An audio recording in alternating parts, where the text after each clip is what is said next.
Hi there, old man. It's me, Thane of Ross. How goes the day? The day does not go well, sir. Oh, and why? Tell me, old man. Some weird things have been happening around here lately. Go on.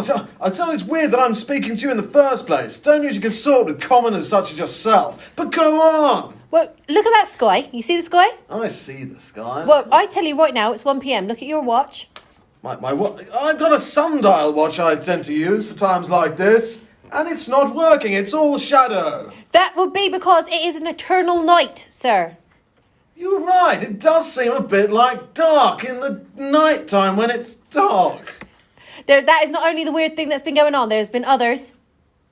Such as? Tell me more. The other day, again, in the sky, I was looking up and I saw a mousing owl take down a hawk. An owl take down a hawk? Yes, exactly. Outrageous. It's almost like a mousing owl might symbolise Macbeth killing the king, which I don't know he did, but if he did, that does sound a little bit like it could be symbolic. Don't you think?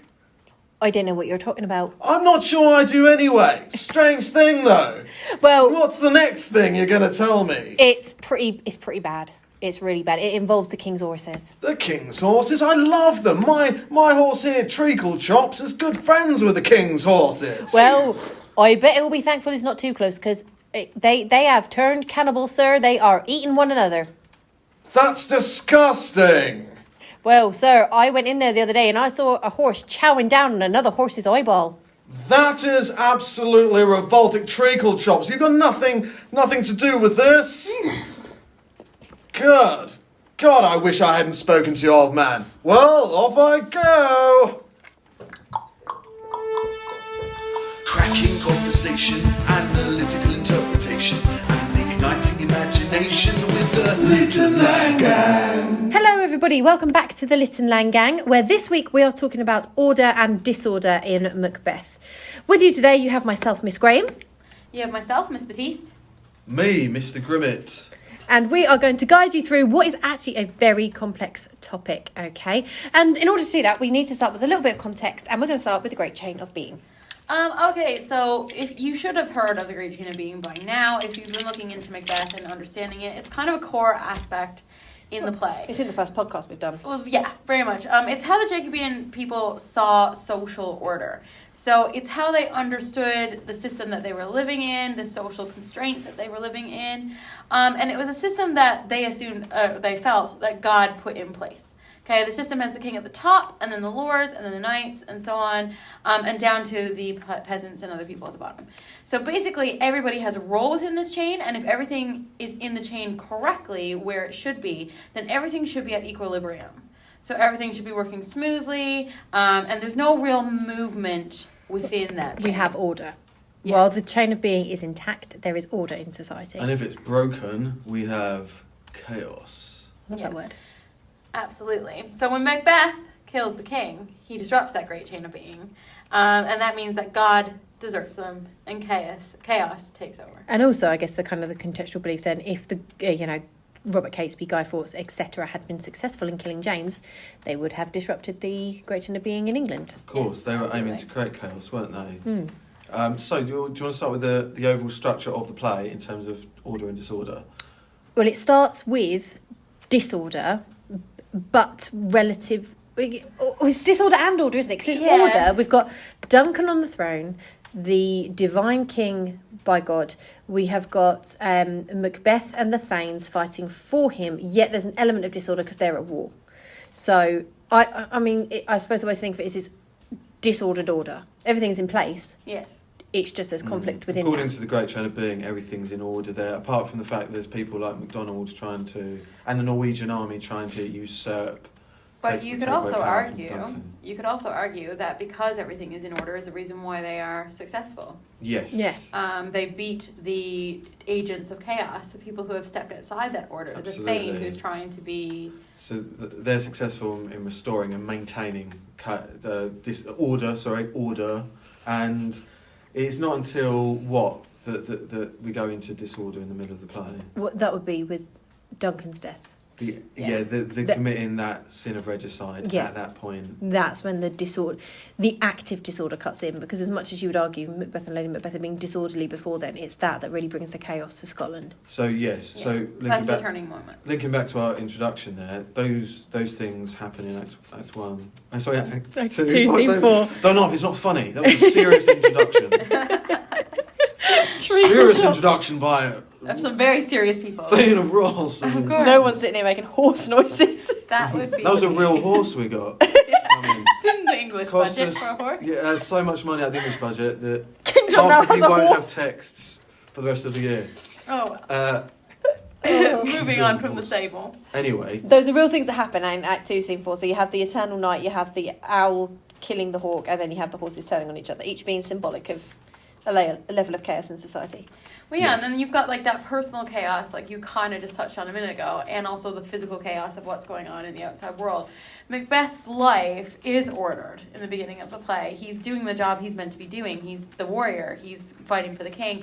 And it's not until the ambition creeps in and things like that, the things that are outside that great chain of being, the supernatural and stuff like that, that chaos slowly starts to take over. And when he kills the king, that throws his own personal life into chaos. And disorder. He's trying for the whole rest of the play to grab some control, to have some control over everything. that's And he's not successful. So we can then kind of extrapolate that he's not successful because it's not the great chain of being. God did not put him It's on fundamentally the throne. wrong. It's fundamentally wrong, so it will never work. Yes, absolutely. Probably shown the best in the banquet scene where it is just chaos ensues with him kind of seeing a ghost that nobody else can see. People end up leaving, don't they? Lady Macbeth's trying to keep order, I suppose. Her way of keeping order I always find really amusing. It's like, oh, he does this from time to time, and if you ask him about it, you'll make it worse. So just ignore him. Like, is that a man you want as king? Yeah. Really? I often do. We that all at dinner okay with parties, this? Yeah. Yeah. Worst dinner party ever. So yeah, but the second Duncan dies, we get the chaos, and that is reflected in Macbeth's reign.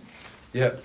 And so near the end of the play, structurally, we go from order to disorder, and then we get that order again, don't we? We get Malcolm. It's a sandwich. You call it an order sandwich. Yeah, I like that. The order-disorder sandwich. Yes. And it's this idea that the rightful king is back on the throne. And even the agents that are trying to put him there. So Macduff, although he does suffer his family dying and things like that, he is successful in restoring the person that God would have chosen to be on the throne. So, it is this idea that order prevails, or the great chain of being prevails, and once that's fine, everything goes back the way it should do. Yes, absolutely. It's a hopeful end of the play, isn't it? Oh yeah, it is incredibly It hopeful. is. It's hopeful, and it would have to be as well, with the audience involved. I don't think James would be particularly happy if it was all doom and gloom. He's the first king of Scotland, King of Scotland in England, so he'd want that Exactly. positivity. It'd be pretty depressing I if think Macbeth won. Yeah. Part of the order as well is England and Scotland kind of being reunited at the end as well, isn't it? Yeah. Both of King James's Domains. That's right. So from that, we've got the overall structure there, but we also have, I think, the idea of sleep being integral to 100%. order. If we think about our own days, they're structured from being asleep to being awake to being asleep. It's very much a sleep sandwich, as I was just that gives us order. But what happens when Macbeth kills Duncan? His actions have far-reaching consequences regarding sleep, don't they? He murders sleep. Macbeth doth murder sleep. He murders sleep almost instantly. It's kind of the first thing he realises, apart from the fact he can't say amen. He talks about it as a balm as well, and he says, sleep that fixes up He talks about it as the thing that you need in order to be calm, to have order in your life. And the fact that he's lacking it, it just escalates. It's not just him, is it? He murders sleep, but Lady Macbeth can't sleep either. Not well. He murders her sleep. She is sleepwalking. She's not resting. There is no peace for her, so much so it sends her insane. So that's the idea of sleep being so integral to order is kind of introduced in Act 1, Scene 3, where the witches talk about this sailor that they're punishing. Yeah. And they basically keep him awake for was it 9 weeks or 9 days or something Well, like I that? mean, chemically, like when you don't sleep, it actually chemically affects your brain. You It's can- not just like a mental thing. It chemically changes the brain. It's the reason why we use it as a torture technique. Like it is very much. No, we don't. Well, no, not we. I mean, I teach I was one like, or two of they're thinking my of bringing students. it back in as corporal punishment in Punishment. schools. I would be That's totally, what CPC totally will become. behind You go to CPC where you're not allowed to sleep for 3 weeks. that. I'll sleep for 10 weeks. But I think it's really interesting when you look into sleep studies and things like that, and sleep as torture. This idea that you can hallucinate. Yes. And things like that. And then you've got the dagger, you've got all sorts of images along there that kind of Banquo's foreshadow ghost as well, Banquo's ghost as well. So, I don't know, he's living in such a deep reign of chaos at that moment. Absolutely. And he, Lady Macbeth, just at the end, then kills herself just following the fact that she doesn't sleep properly. He says something about dreams These that shake us, terrible dreams that shake us nightly. Do shake us nightly, which I've remembered off the top of my head. Sheet of I was gonna paper. say heart. I can't even remember normal idioms off the top of my head. So there's the sleep, but what I think's really interesting is the idea of order and disorder kind of being symbolised by earth and the air. So with order, we have a sense of it being connected very much with the earth, which might sound a bit strange, but It's like we concrete things, isn't it? yeah, concrete Fixed. things that you can feel and touch and be rooted in. Mm-hmm. So, for example, you have characters like Banquo and Duncan always talking about seeds and growing, with Banquo talking about if you can look into the seeds of time, tell me which grain will grow and which will not. Macbeth being and Duncan being the whole plant that all make people growing. Yes, absolutely. It's all imagery that is rooted very much in the earth and the soil, and it's to do with growth and life. As is Malcolm's cutting down of the branches of Burnham Wood and the way that he wins the battle at the end. It's all about these kind of earthly qualities and Being grounded and rooted. That's right, and that is the kind of idea of order.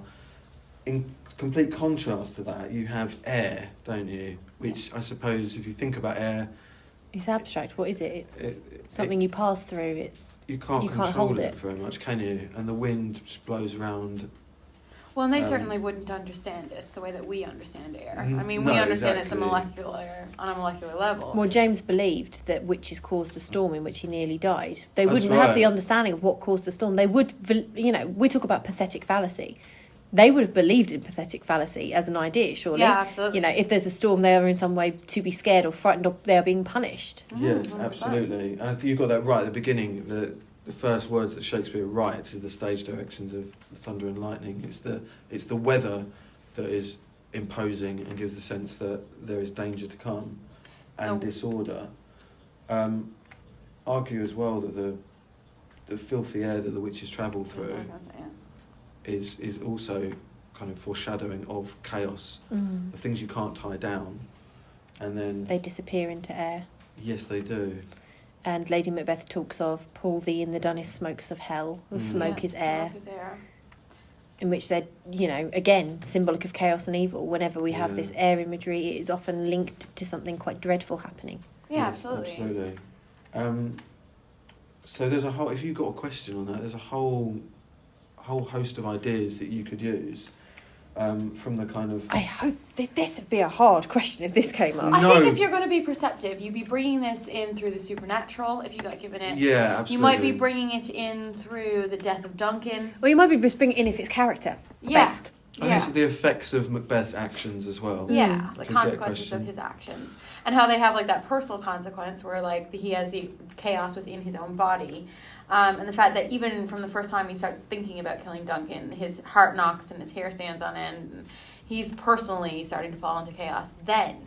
But then you have the chaos with the other characters interacting with him. And then on a further layer out, you've got the chaos of Scotland and what's going on. I mean, that links as well to the Aristotle stuff as well, because it states in the Tragic Hero that the hero's actions must lead not only to chaos for himself, but chaos for the wider society in which he lives. And it does Yeah. straight away, doesn't it? 100%. With the eating of the horses, and the owl and the knight is instantly like Scotland is now being punished. Yeah. Which shows the impact of his actions. It almost just highlights his selfish nature. People forget that. Like it is such a small scene between Ross and like the old man.